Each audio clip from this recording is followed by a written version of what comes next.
Abdul green valley high school का 9वीं कक्षा का एक शर्मीला और शांत लड़का था। वह हमेशा क्लास के पीछे बैठता था और किसी से ज्यादा बात नहीं करता था। अब्दुल को किताबें पढ़ना और चित्र बनाना पसंद था, लेकिन दोस्तों की कमी उसे अकेला महसूस कराती थी। स्कूल के बाकी बच्चे उसे पढ़ाकू कहकर चिढ़ाते थे। एक दिन स्कूल में वार्षिक विज्ञान मेले की घोषणा हुई। यह साल का सबसे बड़ा आयोजन था, जिसमें सभी कक्षाओं के छात्र हिस्सा लेते थे। अब्दुल ने भी भाग लेने का सोचा, लेकिन उसे डर था कि अगर वह असफल हुआ तो लोग उसका मजाक उड़ाएंगे। उसकी विज्ञान अध्यापिका मिसेस राव ने उसे प्रोत्साहित किया। उन्होंने कहा, अब्दुल, तुम्हारे अंदर गजब की प्रतिभा है, कोशिश करो, तुम खुद को हैरान कर सकते हो।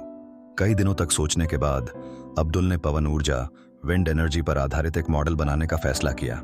वह स्कूल के बाद घंटों तक शोध करता, डिजाइन बनाता और अपने घर के छोटे से कमरे में मॉडल तैयार करता।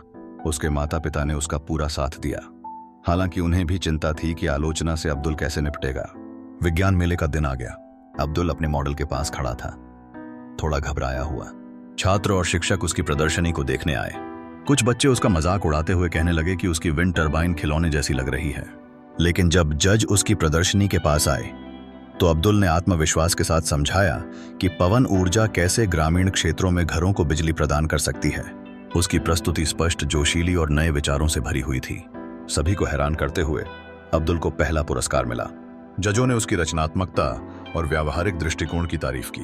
अचानक जो लड़का हमेशा नजरअंदाज किया जाता था, वह स्कूल का केंद्र बिंदु बन गया। उसके सहपाठियों ने उसे बधाई दी और यहाँ तक कि जो उसे चिढ़ाते थे, उन्होंने उसकी प्रतिभा को स्वीकार किया तो। लेकिन सबसे खास बात अब्दुल की विनम्रता थी। जब उसका नाम पुकारा गया तो उसने सिर्फ मुस्कुराते हुए कहा, धन्यवाद, मुझे अपने विचार साझा करने का यह मौका देने के लिए। उस दिन के बाद अब्दुल सिर्फ क्लास का शर्मीला लड़का नहीं रहा, वह अपने साथियों के लिए एक प्रेरणा बन गया।